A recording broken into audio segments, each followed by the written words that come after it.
Alright, I have a lot to talk about here, so I'm just going to get straight to the point. Patch 9.1, Chains of Domination, is by far the worst patch in WoW's history.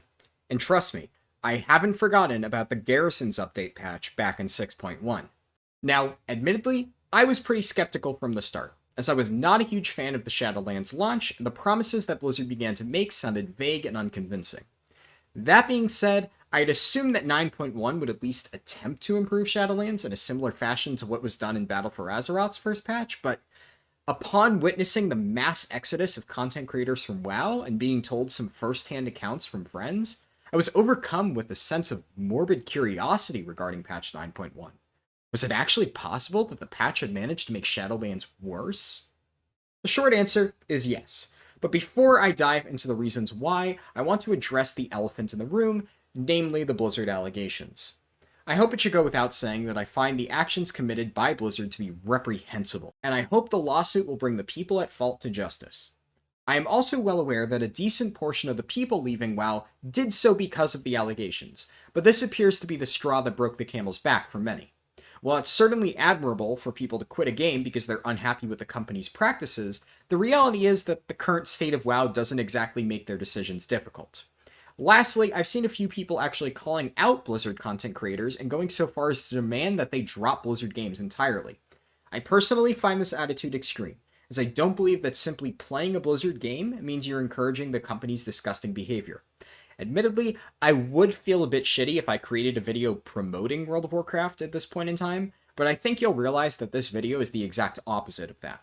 Anyways, I think that covers everything I wanted to address, so now let's move on to why the new WoW patch is garbage. First, I want to explain why I believe that this patch is the worst that WoW has ever received, and to do that I need to make a distinction between patches that are simply underwhelming and patches that are outright bad.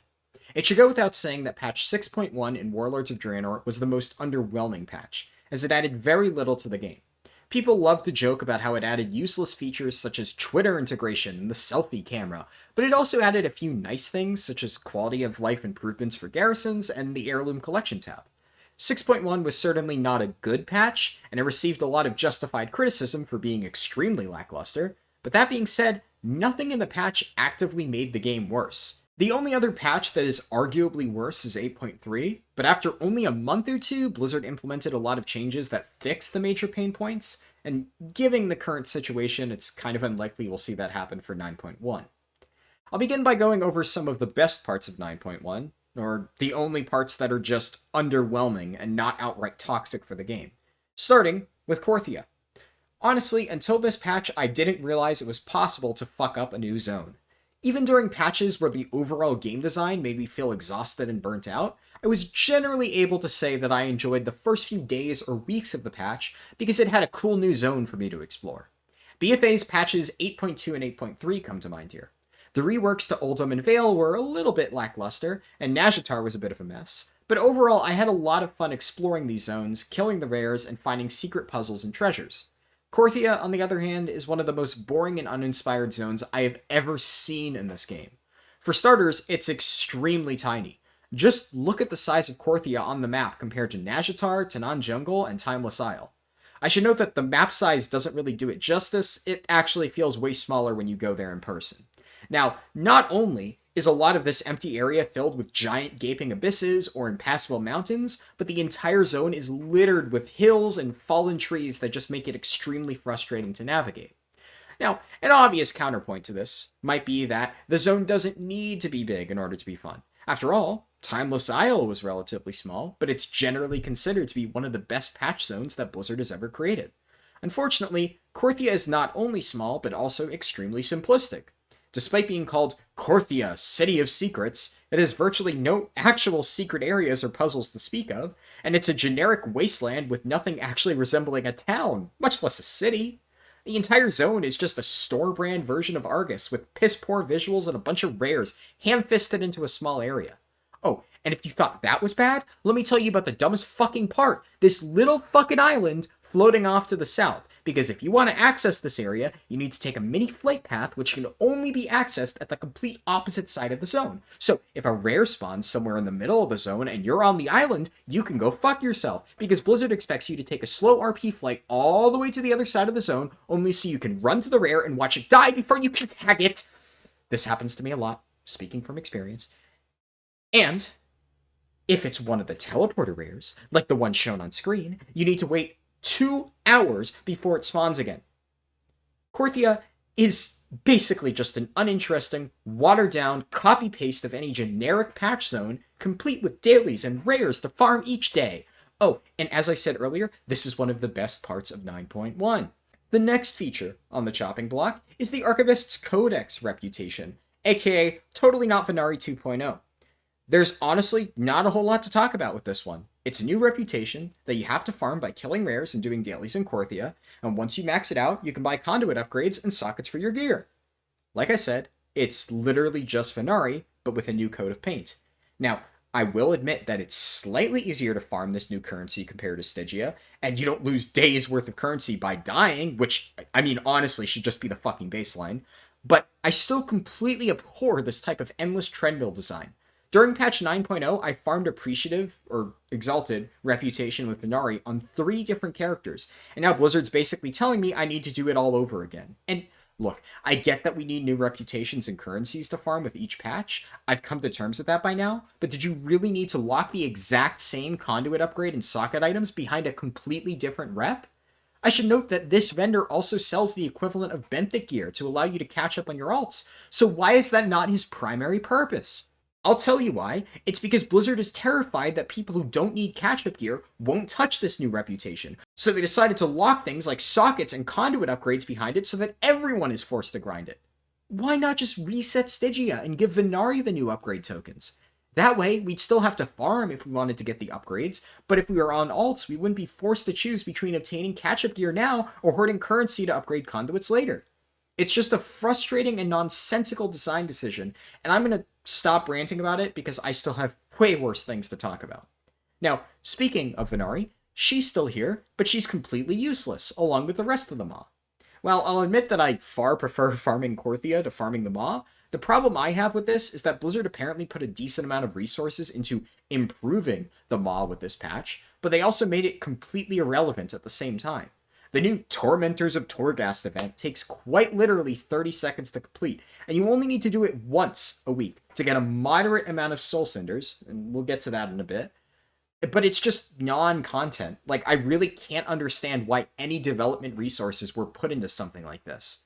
Also, you now have this bi-weekly Covenant Assault, which is kind of similar to Korthia, a watered-down version of the assault mechanics that have existed in every single previous patch.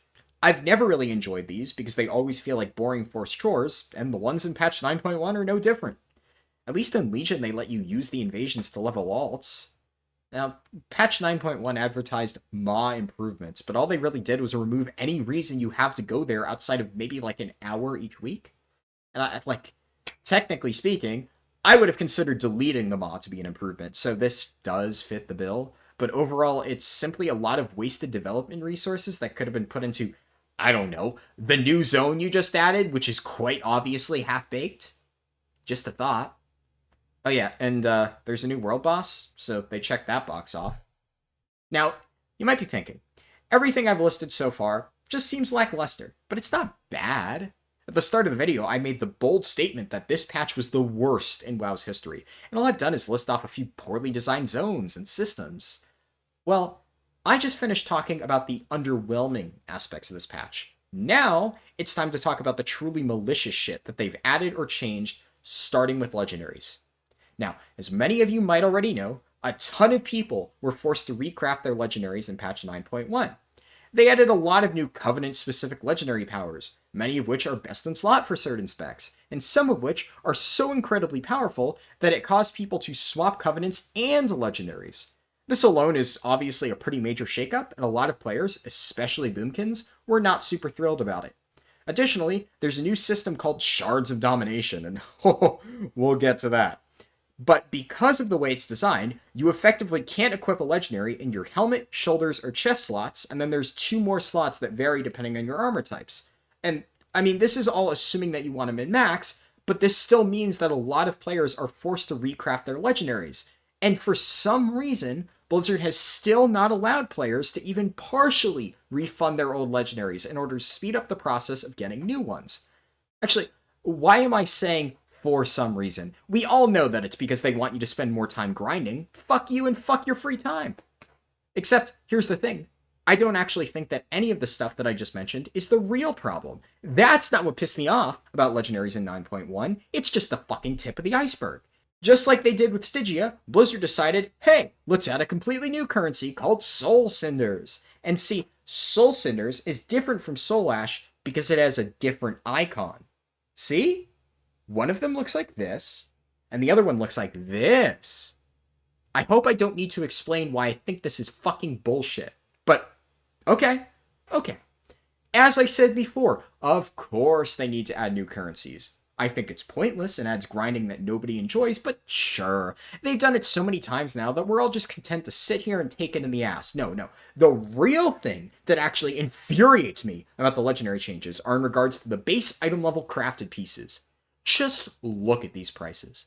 It's fucking absurd. And why are they this expensive? Because Blizzard decided to add a brand new crafting material, Korthite Crystal, which takes ages to farm. Now, you may look at these prices and think, who cares? I have tons of gold stockpiled. I can easily afford a new legendary. But the reality is that most people simply do not have access to this much gold, and they're going to click on this fancy little button in the bottom right of the screen to swipe their credit card and buy their legendary.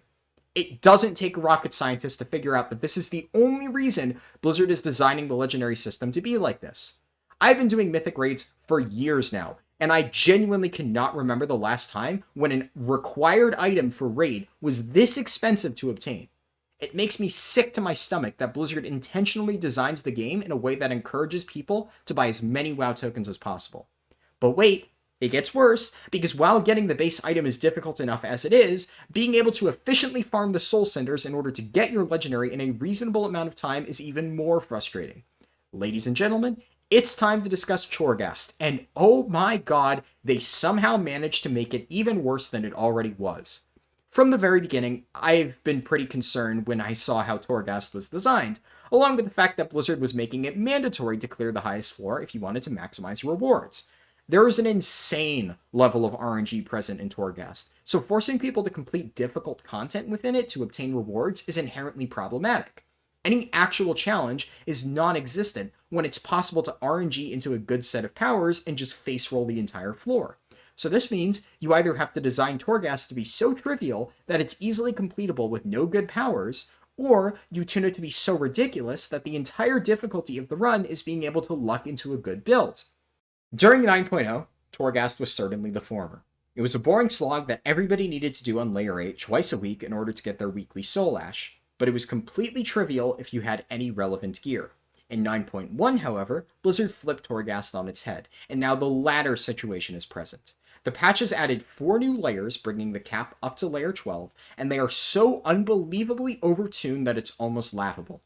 In addition to simply increasing the health and damage modifiers, though, the new layers also bring with them a wide array of Mythic Plus affixes, some of which are so ridiculous that it can make dealing with certain trash packs next to impossible.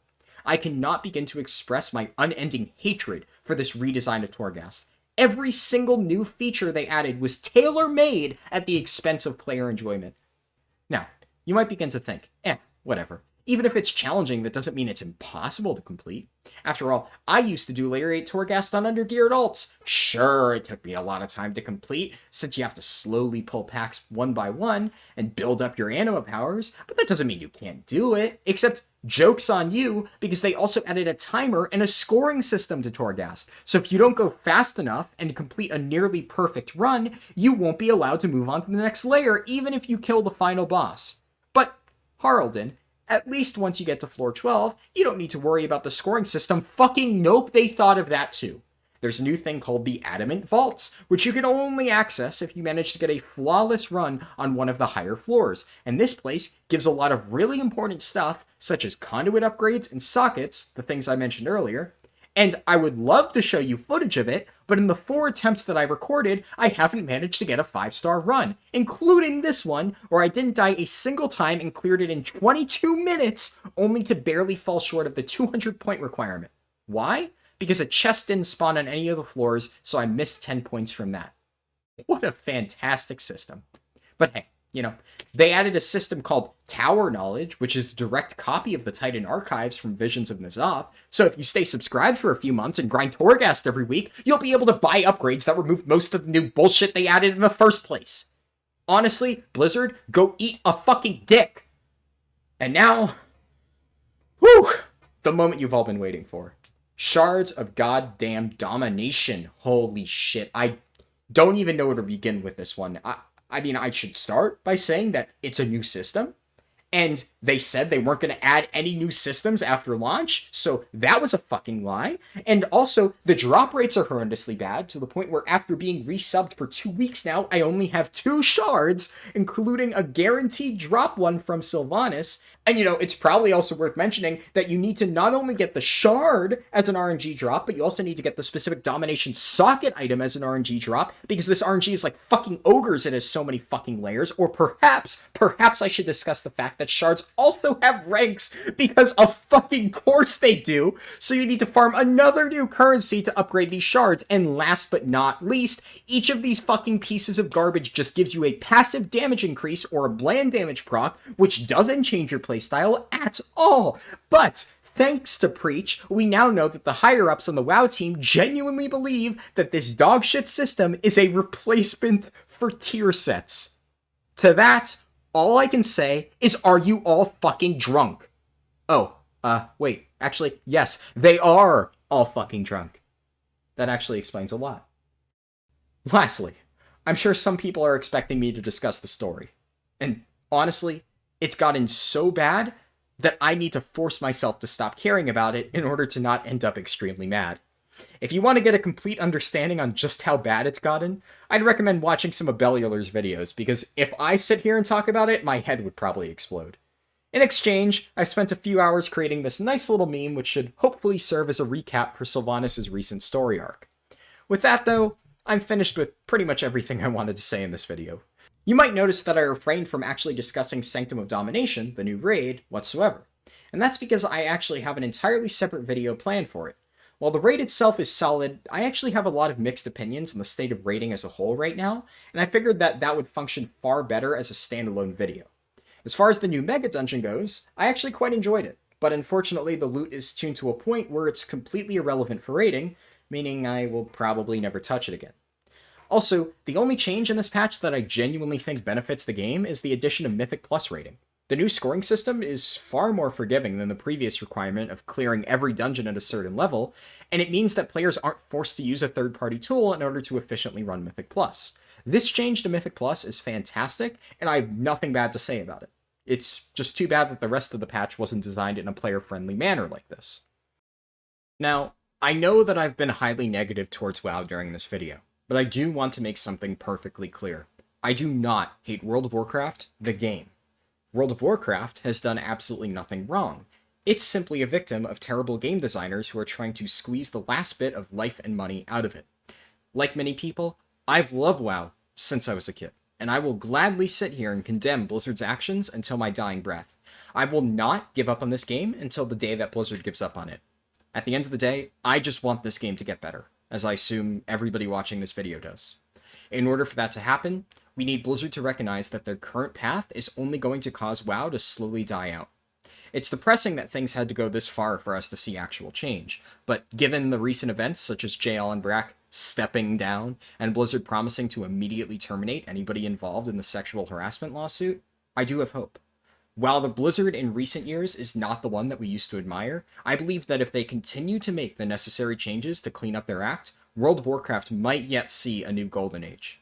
However, that's not going to come from increasing player metrics or releasing 2 new Warcraft mobile games. It's going to come from rebuilding reputation and spending the time necessary to create a solid product. First and foremost, though, you need to start actually listening. Thanks for watching, everybody.